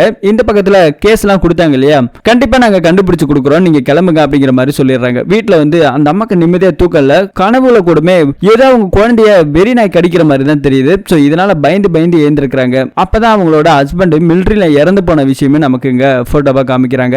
இப்ப அடுத்த நாள் காலையில காமிக்கிறாங்க. போலீஸ்காரங்க அங்க வரப்போற வண்டி எல்லாத்தையும் மறிச்சு செக் போஸ்ட் மாதிரி விசாரிச்சுக்கிட்டு இருக்காங்க. விசாரிச்சதுல தான் தெரியுது அந்த குழந்தையோட போட்டோ அங்க விக்கிற பலூன் காரன்ட்ட கேட்கலாம் சொல்லி போலீஸ் முடிவு பண்றாங்க. ஏன்னா அந்த குழந்தைக்கு பலூன் தான் பிடிக்கும். போட்டோல கூட பலூன் வச்சுட்டு தான் நிக்குது. அதனால அந்த பலூன் காரன்ட்ட கேட்டா, ஆமா சார் நான் பார்த்தேன், நேத்து ஒருத்தன் வந்தான் பலூன் எல்லாம் வாங்கி கொடுத்தான், 10 ரூபாய்க்கு பதிலா 500 ரூபாய் என்கிட்ட கொடுத்தான். அவன் பாக்குறதுக்கு ஒரு மாதிரி வித்தியாசமா இருந்தா சார், இந்த மாதிரி சிகப்பு கலர் கார்ல தான் அவன் கூட்டிட்டு போனான் அப்படிங்கிற மாதிரி இந்த பலூன்காரன் ஆதாரத்தை சொல்லிட்டான். போலீஸ்காரங்க வலை வீசி தேடினதுல அந்த கார் ஒரு இடத்துல இருக்கிறத கண்டுபிடிச்சிட்டாங்க. அந்த கார்ல அவன் கொக்கைன் எடுத்துக்கிட்டு இருந்தான் அப்படிங்கறதையும் போலீஸ்காரங்க கண்டுபிடிச்சிட்டாங்க. அந்த லொகேஷன் எங்கடா அந்த பொண்ணை வச்சிருக்கன்னு சொல்லி அவனை அடிச்சு கேட்க ஒரு இடத்துக்கு போலீஸ்காரங்க கூட்டிட்டு போறாங்க. அங்க போய் பார்த்தா இவங்களோட பொண்ணை ரேப் பண்ணி வச்சிருக்கான். சோ பேச்சு மூச்சு இல்லாம கிடக்குறாங்க. செக் பண்ணி பார்த்ததுல அந்த பொண்ணுக்கு உயிர் இருக்கு, ஆனா கோமால இருக்கிறாங்க. சோ குழந்தை இந்த அளவுக்கு நாசம் பண்ணிட்டான்னு சொல்லி நம்ம அப்படியே அவங்களுக்கே ஒரு மாதிரி ஃபிக்ஸ் வந்துருது. அவங்கள ஒரு பக்கம் ஹாஸ்பிட்டல்ல வச்சிருக்காங்க. சோ இதுதான் நடந்தது. என் பொண்ணு நானும் ஒரு அனாதை, எங்களுக்காக யாரும் இல்ல அப்படிங்கிற மாதிரி சொல்லி நம்ம அழுதுட்டு இருக்க இவருக்கு இதெல்லாம் கேட்டோன்னு பயங்கரமான கோபமும் வருது. அதே மாதிரி நானும் ஒரு அனாதை தான், எனக்கு என்னன்னு புரியுது அப்படின்னு சொல்லி இந்த கேஸை நான் எடுத்துக்கிறேன்னு சொல்லிட்டு அந்த பக்கம் நம்ம ஹீரோ புல்லட் பைக் எடுத்துட்டு வேகமா போறாரு. அதே நேரத்துல ஹீரோயின் வேற பயங்கரமா நம்ம ஹீரோவை திட்டுறாங்க. இந்த கேஸ் எந்த மாதிரியா போயிட்டு இருக்கு தெரியுமா, அவங்களுக்கு எதிராக ஒரு எவிடன்ஸ் கூட இல்ல, அவங்கள சுட்டு கொண்டதே பெரிய தப்பு அப்படிங்கிற மாதிரி சொல்றாங்க. இந்த கேஸை நீ எடுத்திருக்க, நீ என்ன முட்டாளா அப்படின்னு சொல்லி கேட்டா அவங்களுக்கு நடந்திருக்கிறது ஒரு அநியாயம் அப்படிங்கிற மாதிரி சொல்றாங்க. இன்னொரு பக்கத்துல இந்த கேஸ அந்த எம்எல்ஏ என்ன பண்ணிருக்காருன்னா, எலெக்ஷன் வேற வரப்போகுது, அதுக்குள்ள இந்த கேஸை முடிக்கணுங்கிறதுக்காக மிகப்பெரிய லாயர் ஒருத்தர் இருந்தார் இல்லையா ராபர்ட், அவரை போயிட்டு காசை கொடுத்து இந்த கேஸை நீங்க தான் எடுத்து நடத்தணும் அப்படின்னு சொல்லி கேட்டேன். இந்த கேஸ்லாம் ஒரு கேஸ் ஆயுது, அதெல்லாம் என் ஃப்ரெண்டு என் கூட இருக்கிறவங்கள அசிஸ்டன்டே பாத்துக்குவானுங்க அப்படிங்கிற மாதிரி சொல்லிக்கிட்டு இருக்கேன். உங்களுக்கு இந்த கேஸை நீங்க தான் வாதாடணும், நீங்க வாதாடினா எவ்வளவு மட்டும் சொல்லுங்க சொல்லி கேட்டா 3 கோடி ரூபாய் கேட்கிறாங்க. சரினா அதுக்கு கூட அந்த எம்எல்ஏ கொடுக்கறதுக்கு தயாரா இருக்கிறாங்க. அடுத்த நாள் காலையில காமிக்கிறாங்க. இந்த கேஸ் இந்த மாதிரி மிகப்பெரிய வக்கீல் ராபர்ட் தான் எடுத்து நடத்த போறாரு ஜாக்கிக்கு எதிரா அப்படிங்கிற மாதிரி சொல்லி ஒரு நியூஸ் ஒன்னு அப்டேட் ஆயிட்டு இருக்கு. இதை நம்ம ஹீரோவும் பாக்குறாங்க. அதே மாதிரி ஹீரோவும் இந்த கேஸ் எடுத்து நடத்த போறதா சொல்லி ஒரு புது வக்கீல் இந்த மாதிரி டஃப்பான ஒரு கேஸ் நடத்துவாரான்னு சொல்லி கேள்விக்குறியோட போடுறாங்க. இதை அந்த ஓனருக்கு தெரிஞ்சு நம்ம ஹீரோவை பயங்கரமா திட்டுறாரு. நீ என்ன நினைச்சிட்டு நினைச்சிட்டு இருக்க? ராபர்ட் எவ்வளவு பெரிய ஆள் தெரியுமா? அவனை எதிர்த்தவனால கேஸ் எல்லாம் நடத்த முடியாது. உன் ஃபியூச்சர் வீணாயிட்டு நீ வக்கீலுங்கிற அடையாளமே காணாம போயிடுவா பாத்துக்க அப்படின்னு சொல்லி மிரட்டுறாரு. ஆனா அதே இடத்துல நம்ம ஹீரோ விட்டு கொடுக்காம கண்டிப்பா இந்த கேஸ் நான் எடுத்து நடத்துவேன்னு சொல்லிட்டு போறாரு. அவரோட டேபிள்ல வந்துட்டு பயங்கர டிப்ரெஷன்ல உட்கார்ந்து இருக்காரு. அந்த இடத்துல ஒருத்தவன் டீ சப்ளை பண்ணுவாங்களே ஒரு சின்ன பையன், அவன் அந்த இடத்துக்கு வந்திருக்கான். டீ எல்லாம் கொடுத்துக்கிட்டு இருக்க நம்ம ஹீரோ அவங்கிட்ட ஒரு விஷயத்த சொல்றாங்க. ஒரு 7 வயசு சின்ன பொண்ணு ஒரு புறம்போக்கு அந்த பொண்ணு கிட்ட தப்பா நடந்திருக்காங்க. அப்படி இருக்கும்போது அவன் வெளியே ஜாலியா சுத்தி தெரிஞ்சுக்கிட்டு இருக்கும்போது பாதிக்கப்பட்ட அந்த அம்மா பார்க்கும்போது அவங்களோட மனநிலைமை எந்த அளவுக்கு இருந்திருக்கும். நானா இருந்தனாக்கா அதே இடத்துல அவனை வெட்டி துண்டு துண்டா போட்டிருப்பேன். அதை தானே அந்த அம்மாவை செஞ்சாங்க. ஆனா அப்படி செஞ்ச அந்த அம்மாவை குற்றவாளி, பாதிக்கப்பட்ட அவங்களும் குற்றவாளி. இந்த சமூகம் எப்படி பாக்குது பாத்தியா? அது மட்டும் இல்லாம இந்த ராபர்ட்ங்கிற ஏதோ பெரிய வைக்கலாம், அவனுக்கு எதிராக இங்க யாரும் வாதாடக்கூடாதான். இவங்களுக்கெல்லாம் அவங்களோட மரியாதை, அவங்களோட அந்தஸ்து, இதுக்குள்ள நடக்கக்கூடிய பாலிடிக்ஸ் இதுதான் முக்கியம் அப்படிங்கிற மாதிரி சொல்லிக்கிட்டு இருக்க. நீ சொல்லு, இந்த கேஸ் நான் எடுத்து நடத்தலாமா வேண்டாமா அப்படின்னு சொல்லிக்கிட்டு நம்ம ஹீரோ கத்துறாரு. சொல்லு, நீ சொல்லு அப்படின்னு சொல்லும்போது அந்த பையன் எதுவுமே பேசாம அமைதியா இருக்கிறான். நம்ம ஹீரோ இவன் கூட எதுவுமே சொல்லலன்னு சொல்லிட்டு பர்ஸ் எடுத்து இந்த உனக்கு டீக்கான காசு அப்படின்னு சொல்லி 20 ரூபாவை அப்படியே கொடுக்குறாரு. அந்த பையன் இருக்கா இல்லையா, அவன் என்ன சொல்றான்னா, சார் இந்த கேஸை நீங்க எடுத்து நடத்தி ஜெயிச்சிருங்க சார், அதுக்கப்புறம் இந்த காசை நான் வாங்கிக்கிறேன் அப்படின்னு சொல்லிட்டு போகும்போது ஹீரோக்கு வந்தது பாருங்க ஒரு வேகம். இந்த கேஸ் அதுக்கப்புறம் தான் இன்னும் பயங்கரமா சூடு பிடிக்க ஆரம்பிக்குது. நிறைய அனலைஸ் பண்றாரு. அந்த பெண் இருக்காங்க இல்லையா, அவங்க இப்போ கஸ்டடியில இருக்காங்க. அவங்க கிட்ட போயிட்டு நம்ம ஹீரோ லெட்டர்ல கையெழுத்துலாம் வாங்குறாரு. இந்த கேஸ் நானே இனிமே எடுத்து நடத்துறேன் அப்படிங்கிற மாதிரி அந்த பெண்ணு கிட்ட ஒரு ப்ரூஃபா கொடுத்துட்டு இப்ப கையெழுத்து வாங்கிட்டு வர்றாரு. அந்த பொண்ணுக்கு இப்பதான் கொஞ்சம் நிம்மதியா இருக்குது. வந்த நம்ம ஹீரோ இந்த கேஸ பத்தி நிறைய அனலைஸ் பண்ண ஆரம்பிக்கிறாரு. வீடியோ ஃபுட்டேஜ் எல்லாம் இருக்கு, துப்பாக்கியால சுட்ட அன்னைக்கு. சோ அதெல்லாம் ரெக்கார்டா எடுத்துக்கிறாரு. நிறைய விஷயத்த நோட் பண்றாரு. நோட் பண்ணதுக்கு அப்புறம் அடுத்த நாள் காலையில கோர்ட்ல காமிக்கிறாங்க. இன்னைக்கு முதல் நாள். சோ இப்ப நம்ம ஹீரோலாம் வந்து உட்கார்றாங்க. அதே இடத்துல ஒரு நபர் வந்து உட்கார்றாரு. அங்க இருக்கிற அந்த எம்எல்ஏ திரும்பி பாக்குறாங்க. யார் அவன், இங்க இருக்க வரான் அப்படின்னு சொல்லி கேட்டா அவன் இப்போ இந்த ஃபாரன்சிக்ல தான் வேலை பாக்குறாங்க அப்படிங்கிற மாதிரி சொல்லிக்கிட்டு இருக்க. இவரும் அப்படியே திரும்பி பாக்குறாரு. இந்த பக்கத்துல அந்த பாதிக்கப்பட்ட அந்த பொண்ணு நிவேதிதாவும் இங்க வந்து உட்கார்ந்து இருக்காங்க. இப்போ நம்ம நிவேதிதாக்கு ஆப்போசிட்ல இருக்கக்கூடிய வக்கீல், அதாவது இறந்து போன எம்எல்ஏவோட தம்பி ஜாக்கி இருக்காங்க இல்லையா, அவருக்கு சப்போர்ட் அங்க ஒரு வக்கீல் வந்து பேச ஆரம்பிக்கிறாங்க. பிப்ரவரி 20 காலையிலே இந்த கோர்ட்ல கேஸ் முடிச்சு போனதுக்கு அப்புறம் என்னோட கட்சிக்காரரை இந்த நிவேதிதா என்ன பண்ணிருக்காங்கன்னா துப்பாக்கியால எடுத்து சுட்டு கொலை பண்ணிருக்காங்க. அது இங்க இருக்கிற எல்லாருக்குமே தெரியும். ஏகப்பட்ட நியூஸ் மீடியா அப்படின்னு அதுக்கான ஃபுட்டேஜ் உங்களுக்கு நான் வச்சிருக்கிறேன். இப்படி தான் வழக்குல கொஞ்சம் நீதி கிடைக்க தாமதமான ஒரே காரணத்தால, குறிப்பாக இந்த டிஎன்ஏ ரிப்போர்ட்டும் ஃபாரன்சிக் ரிப்போர்ட்டும் கிடைக்கலன்ற ஒரு விரக்தியில ஒரு பொண்ணு சட்டத்துல தான் கையில எடுத்துக்கிட்டு இப்படி அநியாயமா பட்ட பகல்ல, அதுவும் இத்தனை போலீஸ்காரங்களுக்கு முன்னாடி, ஜட்ஜி முன்னாடிக்கு எல்லாம் முன்னாடிக்கு இப்படி இந்த பொண்ணு சுட்டு கொலை பண்ணலாமா, அது தப்பில்லையா அப்படிங்கிற மாதிரி கேட்டுக்கிட்டு இருக்க. நம்ம ஹீரோ ஏந்து அதே மாதிரி ஒரு ஜட்ஜ்மெண்ட் சொல்றாரு. இது பாருங்க, ஒரு பாதிக்கப்பட்ட ஒரு அம்மா தான் சின்ன பொண்ணுக்கு இந்த மாதிரி நடந்துச்சுன்னு சொல்லி அவங்களோட மனநிலைமை எந்த அளவுக்கு பாதிக்கப்பட்டிருக்கும். பாதிக்கப்பட்ட அந்த பொண்ணுக்கு சரியான நீதியும் கிடைக்கல. குற்றவாளி தான் கண்முன்னாடி சுதந்திரமா சுத்தி திரியிறான். அப்படி பார்க்கும்போது அந்த பெண்ணுக்கு எவ்வளவு கோபம் வரும். அந்த ஒரு கோபத்தினோட வெளிப்பாடு தான் இது எல்லாமே அப்படிங்கிற மாதிரி சொல்றாங்க. எது எப்படியோ இது பாருங்க, இந்த கேஸுக்கும் நடந்துகிட்டு இருக்க அந்த கேஸுக்கும் சம்பந்தம் இல்ல.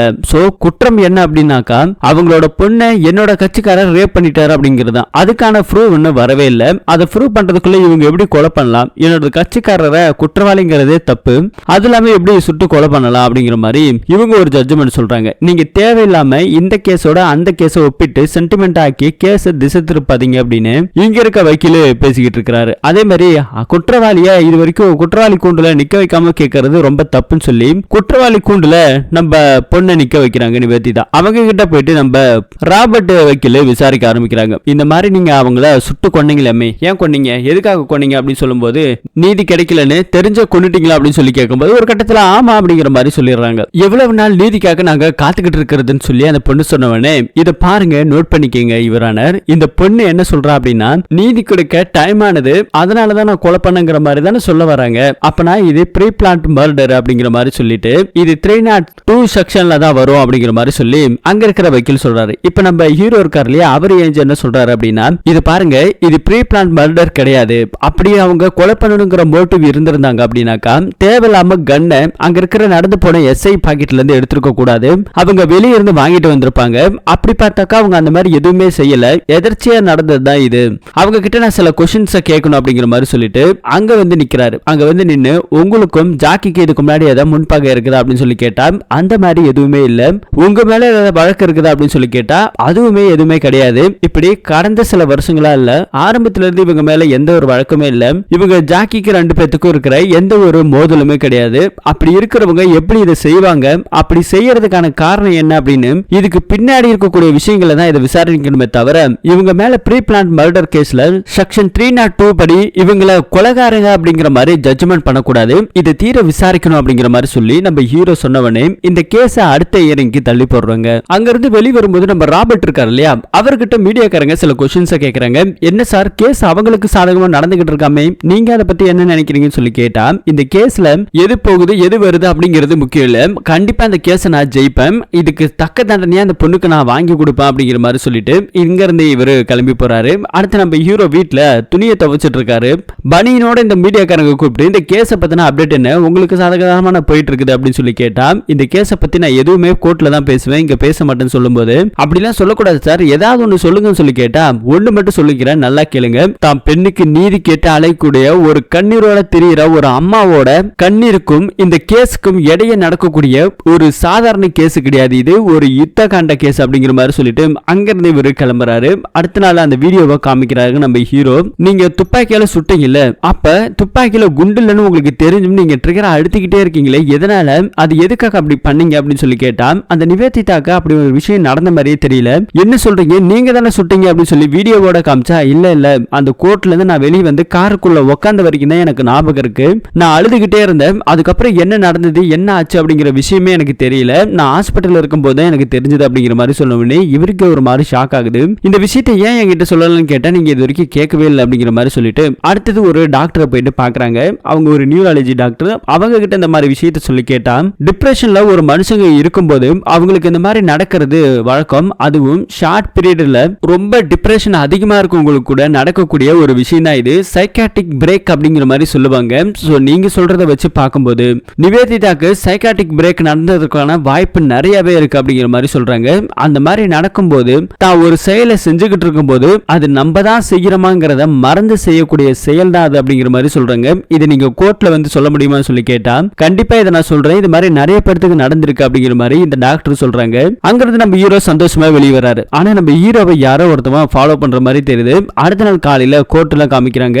யாரோ ஒருத்தவன் ஃபாலோ பண்ண சொன்னோம் இல்லையா, அது இந்த வக்கீலோட ஆளு தான் ஒருத்தவன் ஃபாலோ பண்ணிருக்கான். இங்க கோர்ட்டுக்கு வந்த உடனே நம்ம ஹீரோவும் சொல்ல ஆரம்பிக்கிறாங்க, இத பாருங்க நடந்துகிட்டு இருக்கக்கூடிய இந்த கேஸ்ல நம்ம நிவேதிதாக்கு சைக்காட்டிக் பிரேக் அப்படிங்கிற மாதிரி ஒரு விஷயம் நடக்கிறதால தான் அவங்க அன்னைக்கு அந்த செயலை செஞ்சாங்க. அப்போ இந்த கேஸ்ல நம்ம அவங்க மேல நடத்தக்கூடிய கேஸ் 302 அப்படி கிடையாது, செக்ஷன் 84 அப்படிங்கிற மாதிரி சொல்றாங்க. 84 சொன்ன உடனே எல்லாருக்குமே ஷாக் ஆகுது, என்ன இது புது செக்ஷனா இருக்கு அப்படின்னு சொல்லி கேட்டா, இது புது செக்ஷன்லாம் கிடையாது. 84 அப்படிங்கிறது என்ன அப்படின்னா, ஒரு நபர் ஒரு செயலை செஞ்சுக்கிட்டு இருக்கும்போது அதை மறந்து அவங்க செய்யறாங்க இல்லையா, அப்படிப்பட்ட ஒரு விஷயத்துக்கு, அதாவது நாம என்ன செய்யறோம் அப்படிங்கிற விஷயமே அவங்களுக்கு தெரியாம நடக்கக்கூடிய அந்த ஒரு விஷயத்துக்கு தான் செக்ஷன் 84 அப்படிங்கிற மாதிரி சொல்லி அவங்கள நிரபராதின்னு சொல்லி இந்த கோர்ட் தீர்ப்பு கொடுக்கணும். அதுக்கான செக்ஷன் தான் அது. சோ அந்த செக்ஷனை நீங்க விசாரிக்கணும் அப்படிங்கிற மாதிரி சொன்னது மட்டும் இல்லாம ஆப்போசிட்ல இருக்கிற அந்த ராபர்ட் வக்கீல் ஏஞ்சி கண்ணா பின்னான்னு கத்த ஆரம்பிக்கிறாரு. செக்ஷன் 84 போடக்கூடாது, இவங்க 302 தான் போடணும், இவங்கள கொலை பண்ணிட்டு சும்மா இவங்க சென்டிமெண்டா டிராமா ஆடுவாங்க, அதுக்கு நாம இதுக்கு உடந்தையா போகணுமா, அதுவும் இல்லாம பிளான் பண்ணி செய்யப்பட்ட ஒரு அட்டெம்ப்ட் மர்டர் தான் இது, அப்படிப்பட்ட அந்த பொண்ணுக்கு நீங்க சப்போர்ட் பண்ணக்கூடாது அப்படிங்கிற மாதிரி இவரு ஒரு பக்கம் சொல்றாரு. அது மட்டும் இல்லாம ஒரு பொண்ணோட இழப்புக்கு ஒரு தாய் என்ன பண்ணுவாங்க, 2 வருஷத்துல அவங்களுக்கு எந்த ஒரு டிப்ரெஷனுமே இருந்திருக்காது, அது கொஞ்சம் கொஞ்சமா சரியா இருந்திருக்கும், அப்படிப்பட்ட ஒரு பொண்ணுக்கு எப்படி இவ்வளவு டிப்ரெஷன்ல வரும் அப்படிங்கிற மாதிரி இந்த ஆப்போசிட்ல இருக்கிற வக்கீல் சொல்லும்போது, ஒரு குழந்தைக்கு ஒரு இழப்பு நடக்குது அப்படின்னா அதனோட வலி ஒரு பேரண்ட்ஸுக்கு 2 வருஷத்திலே சரியாயிடுமா அப்படிங்கிற மாதிரி சொல்லிட்டு அந்த பொண்ணு குழந்தை இருக்கு இல்லையா, அதுக்கு ஃபாரன்சிக்ல இருந்து டெஸ்ட் பண்ண ஒரு டாக்டரை வர வைக்கிறாங்க நம்ம ஹீரோ. சோ அவங்க வந்து இங்க சில விஷயங்களை சொல்றாங்க.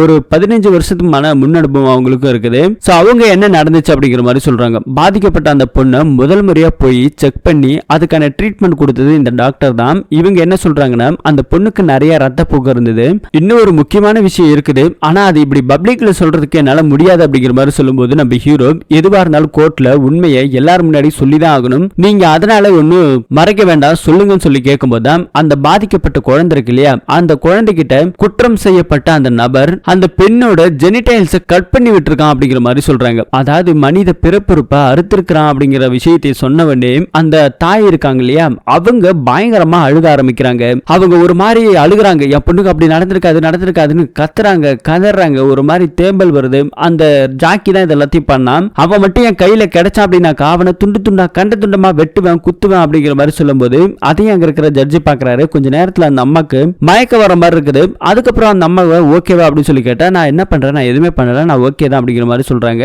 ஜட்ஜி அந்த பொண்ணு கிட்ட என்னமா ஏதாவது பண்ணுது அப்படின்னு சொல்லி கேட்டா, எனக்கு கொஞ்சம் நாக்கு வரன்னு இருக்குது, என்ன நடந்துச்சுன்னு தெரியலன்னு சொல்லி இங்க இருக்கிற விஷயத்தையுமே எல்லாத்தையும் டக்குன்னு மறந்துட்டாங்க. சோ இந்த விஷயத்தை பார்த்து நம்ம ஹீரோ ஒரு மாதிரி ஃபீல் பண்ணி பேசுறாரு ஜட்ஜி கிட்ட.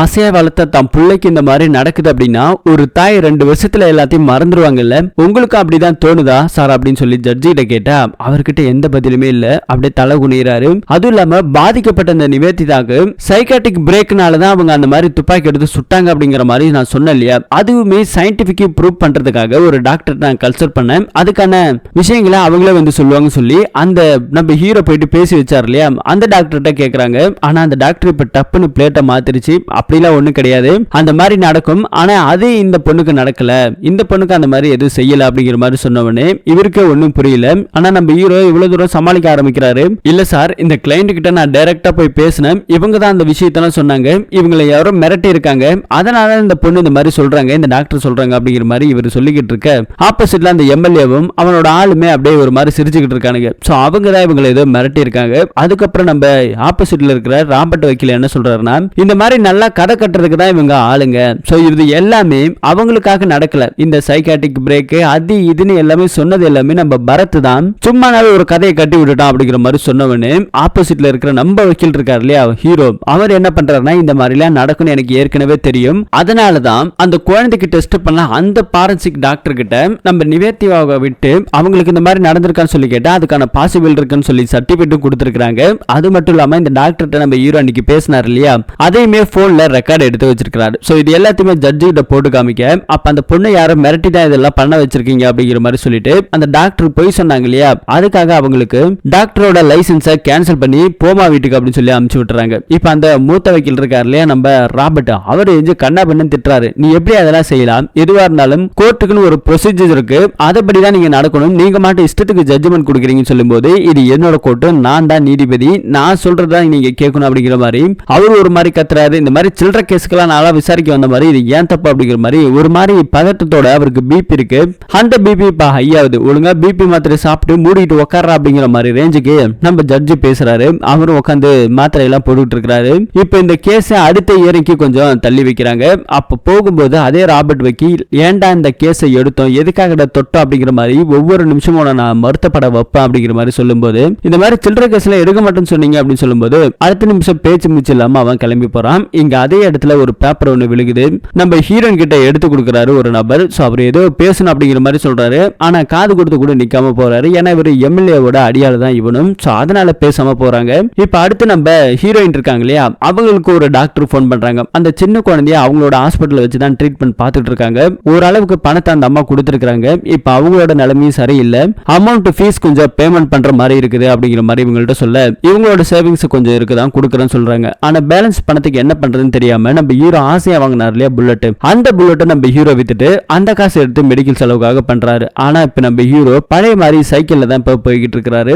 இப்ப அடுத்த இயரிங்ல நம்ம ஹீரோ கோர்ட்டுக்கு காமிக்கிறாங்க. அங்க ஆப்போசிட்ல இருக்க ராபர்ட் வக்கீல் ஒரு டாக்டரை கூட்டிட்டு வராங்க. இந்த மாதிரி துப்பாக்கியில் சுடப்பட்ட ஜாக்கிக்கு நெத்தியில ஒரு குண்டும் ஷோல்டர்ல 2 பக்கமும் 2 குண்டு, அப்படி அந்த இடத்துல சுட்டாங்கன்னா உடனே செத்துருவாங்களா டாக்டர்னு சொல்லி கேட்டா, எஸ் ஆக்சுவலி அந்த இடத்துல சுட்டாங்கன்னா ஸ்பாட் அவுட் தான் அப்படிங்கிற மாதிரி சொல்றாரு. இந்த பாயிண்ட் நல்லா நோட் பண்ணிக்கங்க ஜட்ஜின்னு சொல்லிட்டு அவர்கிட்ட ஒரு விஷயத்தை அந்த ராபர்ட் சொல்ல ஆரம்பிக்கிறாரு. ஒரு சைக்காட்டிக் பிரேக்கால இருக்கக்கூடிய ஒரு நபர், பாதிக்கப்பட்ட ஒரு நபரால எப்படி அவ்வளவு அக்யூரேட்டா ஒரு குற்றவாளியை ஷார்ட்டா கரெக்டா சுட முடியும், அதுவும் துப்பாக்கியில இருந்தது 3 குண்டு, அந்த 3 குண்டு ஒரு குண்டு கூட மிஸ் ஆகாம பக்கத்துல இருக்க எம்எல்ஏவோ இல்ல பொதுமக்களோ யார் வழிபடாம எப்படி அவ்வளவு கரெக்டா சுட முடியும், அப்படி ஒரு நபர் ட்ரைனிங் எடுத்திருந்தா தானே சுட முடியும். எஸ், அந்த அம்மா ட்ரைனிங் எடுத்திருக்காங்க, அவங்க ஒரு ஷார்ட் ஷூட்டர் அப்படிங்கிற மாதிரி சொன்னவனே இங்க இருக்கிற எல்லாத்துக்குமே ஷாக் ஆயிடுது. நம்ம ஹீரோ பாதிக்கப்பட்ட அந்த பொண்ணு துப்பாக்கி சூட்டர் பயிற்சி எல்லாம் எடுத்திருக்காங்கன்னு சொல்லி நம்ம ஹீரோக்கே தெரியாது, அப்படியே ஷாக் ஆகி உட்காந்துருக்காரு. அதுக்கான சர்டிபிகேட் எல்லாத்தையுமே ஜட்ஜி கிட்ட கொடுக்குறாங்க. இப்படிப்பட்ட ஒரு பொண்ணு சைக்காட்டிக் பிரேக் அப்படிங்கிற மாதிரி சொல்லி நாடகத்தெல்லாம் பண்றாங்க அப்படிங்கிற மாதிரி சொல்லிக்கிட்டு இருக்காரு. நம்ம ஹீரோக்கு என்ன பண்றதுன்னே தெரியலங்க. ஜட்ஜி கிட்ட எனக்கு இதை பத்தி எதுவுமே தெரியாது, எனக்கு கொஞ்சம் டைம் வேணும் அப்படிங்கிற மாதிரி சொன்னோடனே இந்த கேஸ் அடுத்தது இறங்கி தள்ளி வைக்கிறாரு. அப்ப நம்ம ஹீரோவா அந்த ஹீரோயின் இருக்காங்க இல்லையா, அவங்க பயங்கரமா திட்ட ஆரம்பிக்கிறாங்க. ஆரம்பிக்கிறாங்க. ஒரு கிளையண்ட்டை நம்ம அந்த கேஸ் அட்டெண்ட் பண்றதுக்கு முன்னாடி அவங்களோட A to Z நம்ம தெரிஞ்சுக்கணும். இது ஒரு பேசிக்கான விஷயம். இந்த விஷயத்தை கூட தெரியாம நீ எப்படி மறந்த அப்படின்னு சொல்லி கேட்டா, அந்த மாதிரியான விஷயம் நடக்கும் அப்படிங்கிறது எனக்கு தெரியல.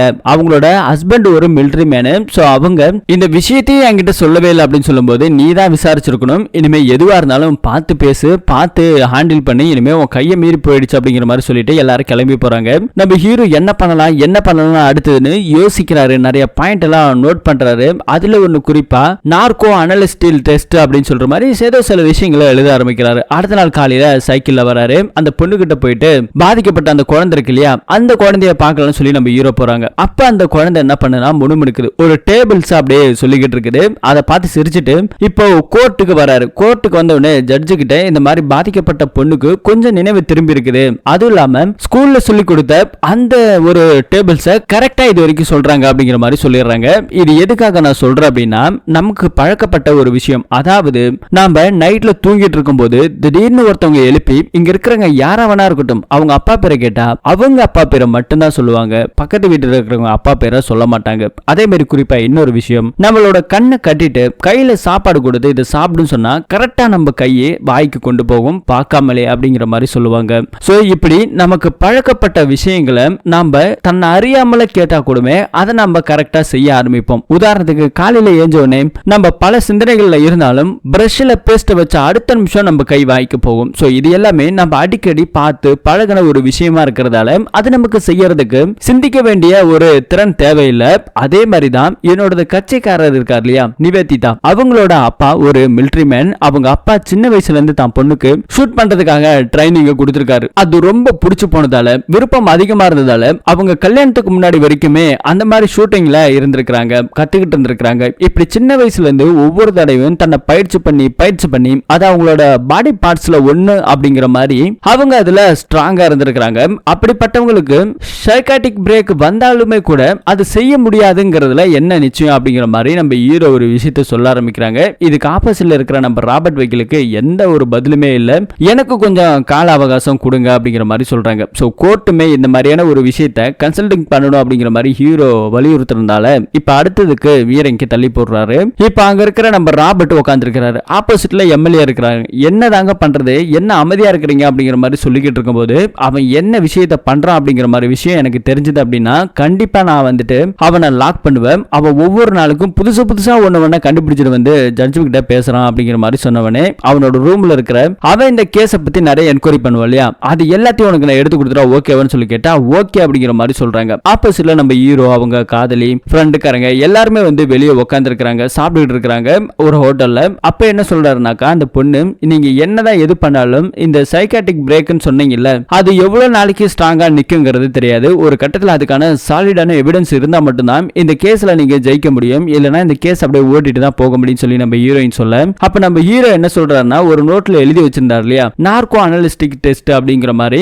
அதாவது நம்மளோட மனநிலைமை பரிசோதிக்கிற ஒரு பரிசோதனை தான் அது. நம்ம என்ன டிராமா பண்ணாலும் சரி அந்த ட்ரீட்மெண்ட்ல நம்ம என்ன மறைக்கிறோமோ அதை உண்மையை சொல்லக்கூடிய ஒரு ட்ரீட்மெண்ட். ஆனா இந்த ட்ரீட்மெண்ட்டை ஜட்ஜ் அவ்வளவு ஈஸியா வந்துட்டு அலோவ் பண்ண மாட்டாங்க, அதெல்லாம் சாத்தியமே கிடையாது அப்படிங்கிற மாதிரி சொல்றாரு. என்ன பண்றதுன்னு தெரியாம இருக்கு. இந்த பக்கத்துல அந்த எம்எல்ஏவோட அடியாளுங்க எல்லாமே நம்ம ஹீரோ வீட்டுக்கு அனுப்பி அங்க இருக்கிற ஒரு பேப்பர் கூட விடக்கூடாது எல்லாத்தையும் எடுத்துருவாங்களான்னு சொல்லி அனுப்பி விட்டுறாரு. அந்த நேரம் நம்ம ஹீரோவும் வராரு. சோ இவங்க வீட்டுல எல்லாமே ஆட்டை போட்டுட்டு இருக்கிறத பார்த்துட்டு எதுக்காகடா இதெல்லாம் பண்றீங்க யார் அப்படிங்கிற மாதிரி சொல்லி தடுக்க போன நம்ம ஹீரோவை பிடிச்சி அடின்னு அடிச்சு அதே வீட்டுல தூக்கி போட்டு போறானுங்க. போகும்போது ஒரு நோட்டு ஒண்ணு மிஸ் பண்ணிட்டானுங்க. அந்த நோட்டு பாத்ரூம்ல தான் நம்ம ஹீரோ வச்சிருக்காரு. அந்த நோட்டை எடுத்துக்கிட்டு சைக்கிள் எடுத்துட்டு வேகமா அந்த டாடா ஏசியை ஃபாலோ பண்ணிட்டு போறானுங்க. ஒரு பெரிய லாரியில இருக்கிற மாதிரி போக ஜஸ்ட் மிஸ்ல நம்ம ஹீரோக்கும் ஆக்சிடென்ட் நடந்திருக்கும். ஆனா ஜஸ்ட் மிஸ்ல தப்பிச்சிருப்பாரு கீழே விழுந்து. அந்த ஆட்டோல போகும்போது அந்த நோட்டு கையில எடுத்துட்டு வந்தார் இல்லையா, அந்த நோட்டு விட்டு கடைசில அவர் அவனோட பாயிண்ட்ல அடிச்சு அப்படியே அந்த நோட்டை எடுத்துட்டு போயிட்டு கொடுத்துறானுங்க. இப்ப அவனோட அடியாளங்களை வச்சு சர்ச் பண்றாரு அந்த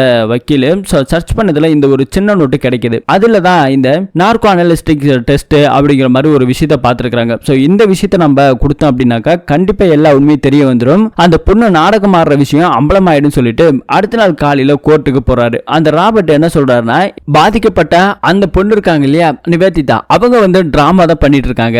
அவங்களுக்கு ஒரு டெஸ்ட் வச்சு நடத்தணும் அப்படின்னாக்கா கண்டிப்பா எல்லா உண்மையும் வெளியே வந்துடும். அதுதான் நார்கோ அனலிட்டிக் டெஸ்ட் அப்படிங்கிற விஷயத்த சொல்றாரு. இது நம்ம ஹீரோ என்ன சொல்றாருன்னா, கையில வேற அடிபட்டு கட்டுப்பட்டு போட்டு வந்திருக்காரு. என்னப்பா இது கட்டு அப்படின்னு சொல்லி கேட்டா, கீழே விழுந்துட்டா, சைக்கிள்ல இருந்து விழுந்துட்டா அப்படின்னு சொல்றாங்க.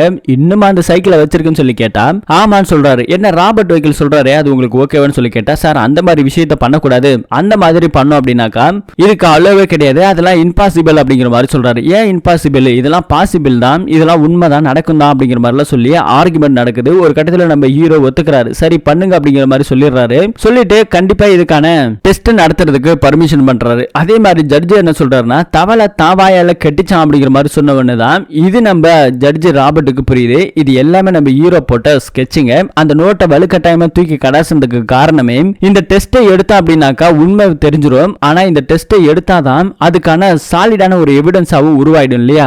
அதை செய்யறதுக்கு ஜட்ஜ் ஒத்துக்க மாட்டாரு. ஆனா இப்ப ஆப்போசிட்ல இருக்கிற மூத்த வைக்கலே இந்த அளவுக்கு கேட்டாருன்றதால நம்ம ஹீரோ ஒத்துக்கிட்டதால இப்ப அந்த ட்ரீட்மெண்ட் நடக்குது. ட்ரீட்மெண்ட்ல நிவேதிதா சொன்ன மாதிரி அன்னைக்கு அவங்களுக்கு எந்த ஒரு ஞாபகமே இல்ல அப்படிங்கிற மாதிரி சொல்றாங்க. இதே வீடியோ எடுத்துக்கிறாங்க.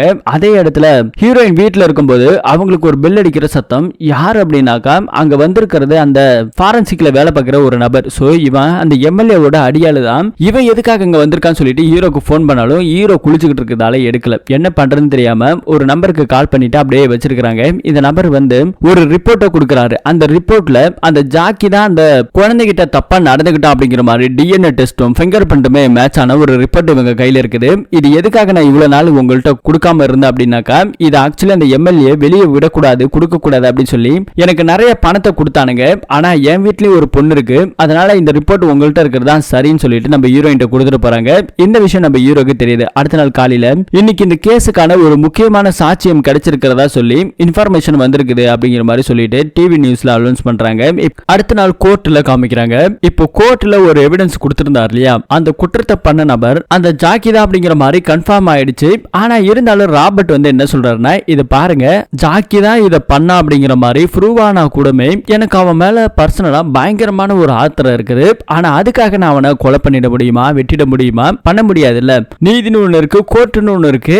இங்க வந்துதான் எதுக்கான நியாயமா இருந்தாலும் நம்ம வாங்க முடியும். அப்படி இருக்கும்போது இந்த பெண்ணை எப்படி சட்டத்தை கையில் எடுக்கலாம், அது தப்பு தானே அப்படிங்கிற மாதிரி அந்த பொண்ணு கிட்ட சில கேள்விகளை கேட்கணும்னு சொல்லிட்டு நம்ம ராபர்ட் போயிட்டு அந்த பாதிக்கப்பட்ட பெண்ணு இருக்காங்க இல்லையா, அவங்க கிட்ட சில கேள்விகளை கேட்கறாங்க. இதை பாருமா, நான் உங்ககிட்ட சில கேள்விகளை கேட்பேன், அதுக்கு நீ எஸ் ஆர் நோ இதை மட்டும் தான் சொல்லணும்னு சொல்லும்போது சரின்னு சொல்றாங்க. இந்த மாதிரி அந்த ஜாக்கி தான் உங்க பெண்ணு கிட்ட தப்பா நடந்துகிட்டான்னு சொல்லி கேட்டா ஆமா அப்படிங்கிற மாதிரி சொல்றாங்க. இதனால கேஸ்ல நீதி கிடைக்காம தள்ளி தள்ளி தள்ளி போகிறதால அவ மேல உங்களுக்கு கோபம் வந்துச்சா, கொலை பண்ணுங்கிற வெறி வந்துச்சா அப்படிங்கிற மாதிரி இன்னும் கொஞ்சம் இவங்களோட கோபத்தை தூண்ட தூண்ட தூண்ட அந்த பெண்ணு ஆமா ஒரு தடவை இல்ல, இப்ப கூட அவன் என் கையில கிடைச்சா அப்படின்னாக்கா அவனை நான் கொலை பண்ணுவேன், 1000 தடவை கொலை பண்ணுவேன்னு சொல்லி அந்த பொண்ணு சொல்றாங்க. அப்ப அங்க இருக்கிற ராபர்ட் இதை நோட் பண்ணுங்க யுவரானர், இந்த மாதிரியான ஒரு குற்றத்துக்காக 302 நம்பர் போடப்பட்டது. ஆனா ஆப்போசிட்ல இருக்க பரத் சொன்ன மாதிரி இதை 84 செக்ஷனுக்கு மாத்தக்கூடாது. அப்படி நம்ம மாத்தனா நாளைக்கு யாராவது ஏதாவது ஒரு கொலை பண்ணிட்டு இந்த மாதிரியான ஒரு டிராமா போட்டு செக்ஷன் 84 யூஸ் பண்ணுவாங்க.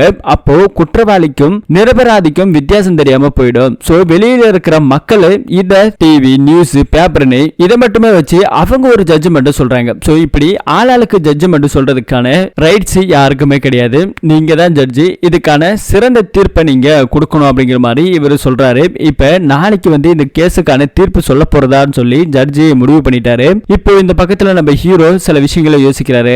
பாவம் அந்த பொண்ணு ஜெயில படுத்து கிடக்குறாங்க. இப்போ பாதிக்கப்பட்ட அந்த குழந்தை இருக்கு இல்லையா, அதுக்கு ஏதோ கொஞ்சம் அசைவுகள் இருக்கிற மாதிரி தெரியுது. இப்போ டிவி நியூஸ் சோசியல் மீடியா அப்படின்னு சொல்லிட்டு ஜஸ்டிக்னு சொல்லிட்டு அந்த பாதிக்கப்பட்ட பொண்ணு இருக்காங்க இல்லையா, அந்த பொண்ணுக்கு நீதி கேட்டு நிறைய இடத்துல சோசியல் மீடியால ஸ்ப்ரெட் ஆகுது. அது மட்டும் இல்லாம கோர்ட் முன்னாடி வந்துட்டு நீதி கேட்டு போராடவும் ஆரம்பிச்சிட்டாங்க மக்கள். சோ இது எல்லாத்தையுமே பாத்துக்கிட்டு இருக்க இன்னைக்கு வந்துட்டு கோர்ட் திரும்ப பழைய மாதிரி சேர ஆரம்பிக்குது. அப்போ கூட வந்துட்டு என்ன சொல்றாரு அப்படின்னா, இந்த ராபர்ட் இந்த கேஸுக்கு சரியான தீர்ப்பை நீங்க கொடுக்கணும், வெளியில இருக்கிற மக்களை பார்த்து இந்த மாதிரியான விஷயங்களை பார்த்து கொடுத்துறாதீங்கன்னு சொல்றாரு. ஆப்போசிட்ல இருக்கிற நம்ம ஹீரோ இருக்கார் இல்லையா, அவர் வந்து எனக்கு ஒரு விஷயத்தை மட்டும் இப்ப பண்ணணும், ஒரு வீடியோ கால் பண்றதுக்கு பர்மிஷன் கொடுங்கன்னு சொல்லி கேட்கிறாரு. இந்த டைம்ல எதுக்கு வீடியோ கால்னு கேட்டா, இது ஒரு முக்கியமான வீடியோ கால், இந்த கேஸுக்கு என்ன ஒரு வீடியோ கால் இருக்குது அப்படின்னு மாதிரி சொல்லிட்டு அந்த பாதிக்கப்பட்ட குழந்தை இருக்கு இல்லையா, அது கோமால தானே இருந்திருக்கு, இப்ப அந்த குழந்தை ரெக்கவரி ஆயிருக்கு. சோ அங்க இருந்து ஒரு வீடியோ கால் நம்ம ஹீரோ பேசுறாரு. பேசும்போது அந்த குழந்தை அவங்க அம்மா கிட்ட கொடுக்குறாங்க வீடியோ கால். அப்ப அந்த குழந்தை என்ன சொல்லுது அப்படின்னா, அம்மா சாரிமா, இந்த பலூனுக்காக தான் இந்த மாதிரி எல்லாம் நடந்துருச்சு, இனிமே நான் பலூனை கேட்க மாட்டேன்னு சொல்றாங்க.